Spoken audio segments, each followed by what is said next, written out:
তোলাবাজির অভিযোগে উত্তরপাড়ায় গ্রেপ্তার তৃণমূল নেতা সহ দুজন। অভিযুক্ত তৃণমূল নেতা শ্রীরামপুর ব্লক পঞ্চায়েত সমিতির পূর্ত কর্মাধ্যক্ষ কৌশিক দাস। পুলিশের জালে তৃণমূল কর্মী অনিরুদ্ধ বাগ এবং বলবীর সিং।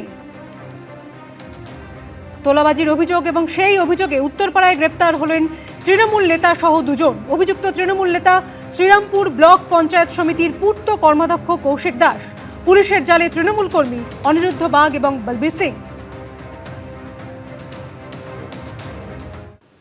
যারা লক্ষ্মীর ভান্ডার লুট করেছেন কাউকে ছাড়া হবে না। ডিজিপিকে বলা হয়েছে এসআইটি গঠন করতে। ফের একবার লক্ষ্মীর ভান্ডারে দুর্নীতির অভিযোগ নিয়ে কড়া বার্তা দিলেন মুখ্যমন্ত্রী। তদন্ত কি যেতে পারে কেন্দ্রীয় এজেন্সির হাতে, তেমন ইঙ্গিত মিলেছে শুভেন্দু অধিকারীর মন্তব্যে। লক্ষ্মীর ভান্ডার লুট করেছেন, মানি লন্ডারিংয়েও এদের কেসকে ট্রান্সফার করার জন্য আমরা ডাইরেকশন দিয়েছি। লক্ষ্মীর ভান্ডারে লুট, মহিলাদের জন্য চালু প্রকল্পের টাকা গেছে তৃণমূল নেতাদের অ্যাকাউন্টে। এবার খুলতে চলেছে তৃণমূল জমানার আরেক দুর্নীতির ফাইল।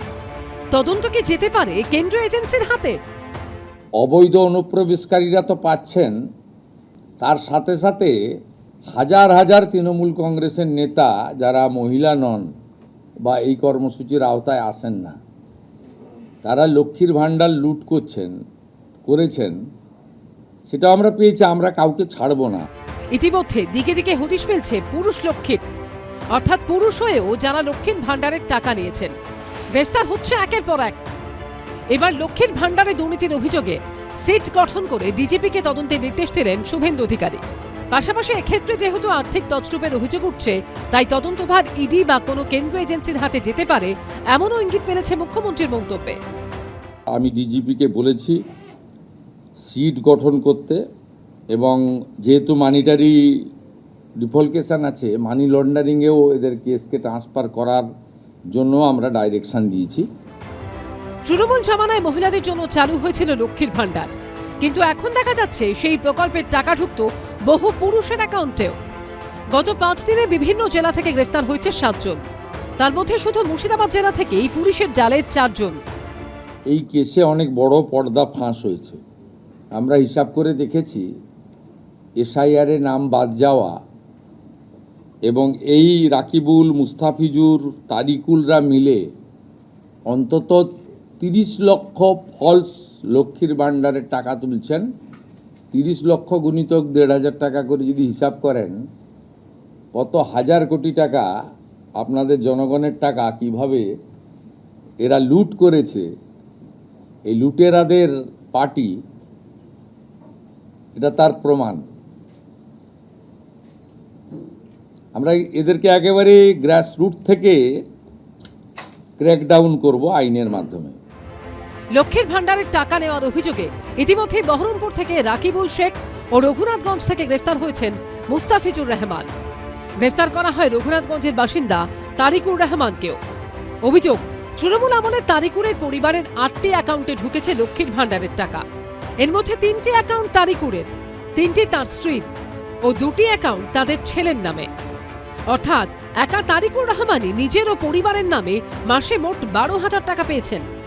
রবিবারে গ্রেফতার করা হয় তৃণমূল পরিচালিত ডোমকল পঞ্চায়েত সমিতির সভাপতি শাহানা বিশ্বাসের স্বামীকে। ধৃত তৃণমূল নেতা শরীফুল ইসলামের বিরুদ্ধে অভিযোগ, তার 3টি ব্যাংক অ্যাকাউন্টে লক্ষ্মীর ভান্ডারের 1,500 করে প্রতি মাসে ঢুকত 4,500 টাকা।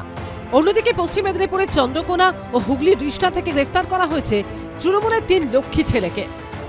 একদিকে জালিয়াতে গ্রেফতার, অন্যদিকে সাধারণ মানুষের কাছে অন্নপূর্ণা যোজনার সুফল পৌঁছে দেওয়ার কাজও চলছে জোর গতিতে। ভবানীপুর বিধানসভার অন্তর্গত 70 নম্বর ওয়ার্ড অফিসে অন্নপূর্ণা যোজনার সহায়তা ক্যাম্প করছে কলকাতা পুরসভা। সেখানে উপস্থিত থেকে সহযোগিতা করছেন এই ওয়ার্ডের তৃণমূল কাউন্সিলর অসীম বসু। মঙ্গলবারও চলবে এই ক্যাম্প। সুমন ঘরাই, উজ্জ্বল মুখোপাধ্যায় ও রাজীব চৌধুরীর রিপোর্ট, এবিপি আনন্দ। বকেয়া ডিএ নিয়ে সোমবার সরকারি কর্মচারী সংগঠনগুলোর সঙ্গে বৈঠক করলেন মুখ্যমন্ত্রী। বৈঠকে যে আলোচনা হয়েছে তাতে খুশি সরকারি কর্মচারী সংগঠনগুলো।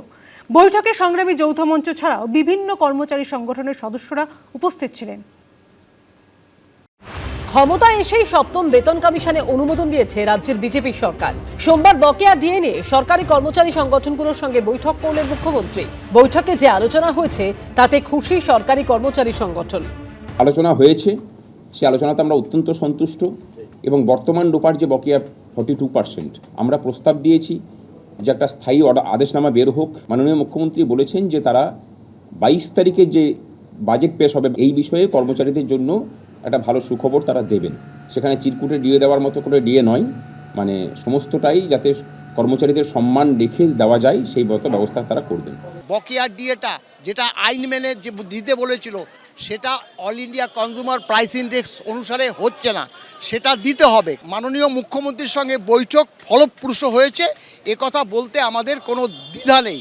আমরা এই যে গ্র্যান্ট ইন এইড মানে শিক্ষক অশিক্ষক বোর্ড কর্পোরেশন তার কথা বলেছি, তারা যাতে এই বকেয়াটা পায় সেটা কিন্তু দিতে হবে। বকেয়া ডিএর পাশাপাশি নতুন বেতন কমিশন সহ আরও একাধিক বিষয়ে সদর্থক আলোচনা হয়েছে বলে জানিয়েছে সরকারি কর্মচারী সংগঠনগুলি। নতুন যে পে কমিশন হয়েছে সেই পে কমিশন কাজ শুরু করবে এবং সেখানে আমাদের যে রিকমেন্ডেশন সেটা আগামী 4-5 দিনের মধ্যে পাঠাতে বলেছেন এবং বলেছেন যে জানুয়ারি মাসের দিকে তারা সেটাকে চালু করার চেষ্টা করবেন। আনন্দের খবর যে নিয়মিতভাবে মুখ্যমন্ত্রী নিজে বসা, মুখ্য সচিবের নেতৃত্বে কমিটির সাথে কর্মচারী সংগঠনগুলো বসার মতো একটা করে মেকানিজম তারা তৈরি করছেন। মুখ্যমন্ত্রী নিজেই সেটা প্রস্তাব দিয়েছেন। প্রতিশ্রুতি মিলেছে স্থায়ী পদে স্বচ্ছতার সঙ্গে নিয়োগেরও। তারা বলেছেন যে আগামী ডিসেম্বরের মধ্যে অন্ততপক্ষে 50,000 স্থায়ী পদে স্বচ্ছতার সাথে নিয়োগ করবেন এবং আগামী 7 তারিখের মধ্যে তারা নিয়োগের ক্ষেত্রে একদম মানে প্ল্যান মাফিক নিয়োগ নীতি ঘোষণা করবেন।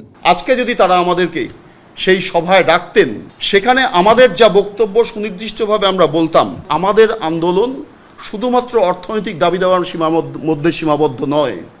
আমাদের আন্দোলন সামগ্রিকভাবে সমস্ত অংশের কর্মচারী এবং খেটে খাওয়া মানুষের দাবি নিয়েও আমরা লড়াই আন্দোলন সংগঠিত করি। যা শুনেছি এখন অবধি তাতে সেই ধরনের কোনো আশার আলো কর্মচারীদের যে আশা দেখেছিলেন, আমার মনে হয় কর্মচারীরা আশাহত হয়েছে। বৈঠকে সংগ্রামী যৌথ মঞ্চ ছাড়াও হাজির ছিলেন confederation of state government employees, সরকারি কর্মচারী পরিষদ সহ একাধিক সংগঠন। 42% পিছিয়ে আছি, এটা ভালো লক্ষণ নয়। 22শে জুন আমি এমন একটা ডিসিশন নেব যার ফলে সেন্ট্রালের সঙ্গে আমাদের ব্যবধানটা আস্তে আস্তে ঘুচে যাবে। ভোট অন অ্যাকাউন্টে যেটা 4% ছিল, এটা গ্রেট ধাপ্পা ছিল।